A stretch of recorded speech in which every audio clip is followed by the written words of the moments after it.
Very good positive vibes. ಒಂಥರ ಹೆಮ್ಮೆ ಅನಿಸ್ತಿದೆ. Thanks for the director. ಎಲ್ಲ ಒಂದ್ ಕಡೆ ನಮಸ್ತೆ ಮೇಡಮ್. ಎಲ್ಲ ಒಂದ್ ಕಡೆ ಹೊರಗಡೆ ಬಂದಿದೆ, ಒಳ್ಳೇದಾಯ್ತು ಈ ಸಿನಿಮಾದಲ್ಲಿ ಚಾನ್ಸ್ ಸಿಕ್ತು ಅಂತ ಅನ್ಸ್ತಿದ್ಯಾ, ಅಥವಾ ಫಿನಾಲೆ ಅವ್ರಿಗೆ ಇರ್ಬೇಕಿತ್ತು ಅನ್ಸುತ್ತೆ? ಫಿನಾಲೆ ಅವ್ರಿಗೂ ಇರ್ಬೇಕಿತ್ತು ಅಂತ ಅನ್ಸುತ್ತೆ. ನಾನು ಹೇಳ್ತಿದ್ದೆ, ಸುದೀಪ್ ಸರ್ ತಂಗಿಯಾಗಿ ನಾನು ಆಕ್ಟ್ ಮಾಡಿದ್ದೆ ನಮ್ಮ ಸಿನಿಮಾದಲ್ಲಿ. ಈಗ ಅವರ ಅಕ್ಕನ ಮಗನ್ಗೆ ತಾಯಿಯಾಗಿ ಮಾಡ್ತಾ ಇದ್ದೀನಿ. So such a coincident. ಆಮೇಲೆ ಇವ್ರ ಜೊತೆ ನಾವು ವರ್ಕ್ ಮಾಡಿದ್ದೀನಿ ಒಂದು ಸಿನಿಮಾದಲ್ಲಿ. So I am happy to be a part of this movie. ಖುಷಿ ಇದೆ. ಹೌದು. ಕಾರ್ತಿಕ್ ಸರ್ ಅವರು ತುಂಬಾನೇ ಪರಿಚಯ, ವೆರಿ ಗುಡ್ ಹ್ಯೂಮನ್ ಬೀಯಿಂಗ್.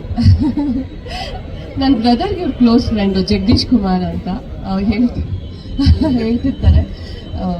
ತುಂಬಾ ಖುಷಿ ಇದೆ. ಆಮೇಲೆ ಫಿನಾಲೆ ಬಗ್ಗೆ ನೀವು ಕೇಳ್ತಾ ಇದ್ರಿ.